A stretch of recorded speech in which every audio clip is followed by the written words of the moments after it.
దిలీప్ కుమార్ గారు, good morning అమ్మా. దిలీప్ కుమార్ గారు గేట్లు ఓపెన్ చేశారా, సగమే ఓపెన్ చేశారా, లేదంటే ఇంకా క్లోజ్ చేసే ఉన్నాయా?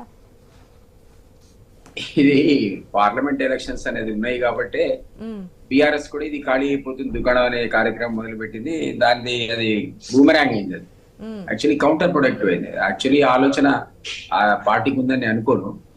ఇప్పటికిప్పుడు వేరే పార్టీలు తీసుకోవడం ఆలోచన ఉందని అనుకోను. కానీ పార్లమెంట్ ఎలక్షన్స్ తో అందరికీ కూడా కంపల్షన్ క్రియేట్ అయింది. అది బీజేపీ కావచ్చు, కాంగ్రెస్ కావచ్చు, బీఆర్ఎస్ కావచ్చు. సో ఆ నేపథ్యంలో నిజం కూడా పార్లమెంట్ ఎలక్షన్స్ కంటే ముందే కూడా వలసలు స్టార్ట్ అయిన ఆశ్చర్యపోనక్కర్లేదు. ఆల్రెడీ మొదలైంది.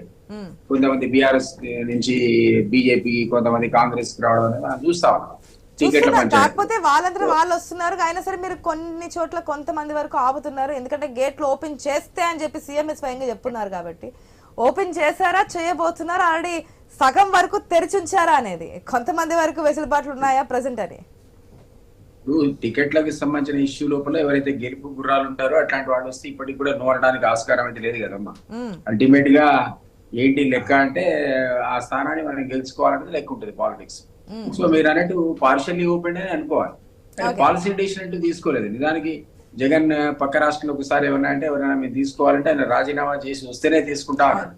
ఆ సిస్టాన్ని వాళ్ళు కూడా చివరి వరకు దాన్ని పాటించినట్టుగా అనిపించలేదు. అదే పద్ధతిలో ఇక్కడ కూడా మరో పాలసీ డెసిషన్ తీసుకోవాలి. ఎవరైనా రావాలంటే మీరు రాజీనామా చేసినండి అనే పరిస్థితి. ఇప్పుడున్న పరిస్థితులు ఇమ్మీడియట్ గా రేపో మాపో నోటిఫికేషన్ వస్తుంది కాబట్టి అక్కడ గెలవాల్సిన అవసరం ఉన్న సందర్భంలో ఎవరినైనా ఒకళ్ళిద్దరు అట్లా వచ్చిన సందర్భంలో గెలుపు గురాలనుకుంటే తీసుకునే అవకాశం మాత్రం ఖచ్చితంగా ఉంటుంది. ఎందుకంటే చూసుకుంటే తెలంగాణలో బైపాస్ మీద బైపాస్ జరిగే అవకాశం ఉందేమో అమ్మా. బైపాస్ మీద బైపాస్ జరిగే అవకాశం ఉందేమో అంటుంది. ఎందుకంటే రాజీనామా చేసి మళ్ళీ బైపాస్ కి వెళ్ళి వారు జనాదరణ వారిని చూసుకొని పార్టీలోకి రావాలనుకుంటే మళ్ళీ బైపాస్ స్టన్స్ నడుస్తుందేమో తెలంగాణలో అని చెప్పలే.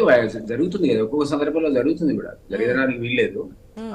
అంత పెద్ద అవకాశం అయితే ఉందని అనుకోను. ఎందుకంటే ఈయన కూలిపోతుంది అంటాడు, లక్ష్మణ్ గారేమో డబుల్ ఇంజిన్ సర్కార్ అంటారు, అతి త్వరలో బిఆర్ఎస్ అంటుంది ఇట్లాంటి మాటలు. కూలిపోతుంది 6 నెలలు అంటుంది. మా సీఎం అంటాడు ఎవడొస్తాడో ముట్టుకొని చూస్తాం, కడుపు చీల్చి పెళ్లి మేళ్ళలో వేసుకుంటా అంటాడు. ఒక్కొక్కళ్ళ ఈ మాటలు, తిట్టుకోవడాలు, ఈ దూషణ పర్వం చూస్తుంటే అంత ఈజీగా ఈసారి పార్టీని మారే సాహసం చేస్తారని నేతలు అనుకోను. చేస్తే రాజీనామా చేసి మళ్ళా ప్రజల యొక్క తీర్పు రాల్సిన పరిస్థితి ఉంటుందేమో కొంతకాలం. బట్ ఆల్సో అండ్ అని నేను అన్నాను కదా, రాజకీయ పార్టీల పరిస్థితి ఎట్లా ఉందంటే మిత్రులు ఇంతకుముందు అన్నట్టు ఏ రోజు పొద్దున పేపర్ తీసి చూసి ఎవడు ఏ పార్టీలో ఉన్నాడో చూసుకోవాల్సిన పరిస్థితి అయితే కాంటెంపరీ పొలిటికల్ సిచ్యువేషన్ లో అన్ఫార్చునేట్లీ ఉంది. లాయల్ గా ఒకే పార్టీ కట్టుబడి ఉండేటువంటి నేతలు ఒకప్పుడు ఉన్నట్టుగా ఇప్పుడు లేదు, అది కరువు అయిపోయారు. సో ఇప్పుడు ఏమైనా కూడా అధికార జితేందర్ రెడ్డి విషయంలో ఏం చెప్తారు అంటే పిలుచుకోవడానికి పార్టీలో జాయిన్ చేసుకోవడానికి స్వయానా సీఎం వెళ్ళేటప్పటికీ ఒక ప్రశ్న అనేది ఉత్పన్నం అవుతుంది. ఓకే, ఇండైరెక్ట్ గా ఏదైనా వలసలకి లేదంటే పార్టీలోకి తీసుకోవడానికి ప్రయత్నాలు జరగచ్చేమో కానీ డైరెక్ట్ గా సీఎం, అది కూడా ఇంతకుముందు నాగార్జున గారు చెప్తున్నారు, టికెట్ అంటే రాని వెంటనే వెళ్ళి మాట్లాడడము, పార్టీలోకి ఆహ్వానించడం కోసమే అనుకోవచ్చా? ఇప్పుడు ఒకటి, ఆయన అదే జిల్లాకు చెందిన వ్యక్తి, సుదీర్ఘకాలంగా రాజకీయాల్లో ఉన్నటువంటి వ్యక్తి, సీఎం కూడా గత పరిచయం ఉంది అతనికి. సో సహజంగా అవకాశం వచ్చినప్పుడు అట్లాంటి లీడర్ని తీసుకోవాలంటే ఆలోచన ఉంటుంది, తప్పలేదు. ఆయన వస్తాడా రాడా రేపు పొద్దున మనం చూడాలి, వెయిట్ అండ్ సీ. కానీ బట్ డెఫినెట్లీ ఆపర్చునిటీ సీఎం వాడుకునే ప్రయత్నం అయితే చేశాడు, అందులో అనుమానం ఏముంది. సో అది తప్పని కూడా నేను అనుకోను ఇప్పుడున్నటువంటి పొలిటికల్ సిచ్యువేషన్ లో. అట్లాంటి అంటే ఆ వ్యక్తి కూడా ఒక ఇమేజ్ ఉంది బీజేపీలో. మల్కాజ్గిరి అనేది ఇప్పుడు చాలా క్రూషియస్ గా మారిపోయింది, ఎందుకంటే అటుపక్క ఈటెల రాజేందర్ కనిపిస్తున్నారు కాబట్టి డెఫినెట్లీ క్రూషియల్ స్థానమే అది. అక్కడ గెలవాల్సిన అవసరం కూడా ఉంది. సీఎం అది తన సొంత కాన్స్టిట్యున్సీ, ఆ కాన్స్టిట్యున్సీలో తను గతంలో గెలిచి వాడు అక్కడ గా కూడా ఎన్నికాడు కాబట్టి సహజంగా కూడా దాని మీద పూర్తి అవగాహన ఉన్నటువంటి వ్యక్తి ఆయన.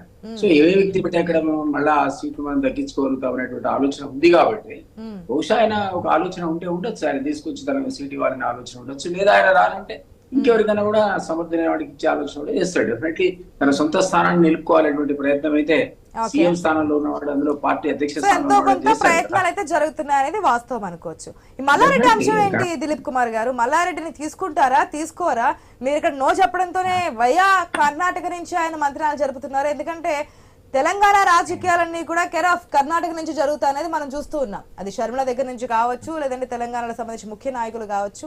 డీకే శివకుమార్ తోనే చర్చలు జరిపిన తర్వాత అదంతా పచ్చ జెండా ఊపిన తర్వాత ఇటు పక్కకు రావడం మనం చూస్తూ ఉంటాం. కాబట్టి షర్మిల విషయంలో కూడా మనకి ఇదే కనిపించింది. ఇక్కడ కాదనడం, మళ్ళీ బర్త్డే పేరు చెప్పి విషెస్ చెప్పడము, వెళ్ళడము, కలవడము, అక్కడి నుంచి ఢిల్లీ వెళ్ళడము, సో ఇవన్నీ కనిపించాయి కదా.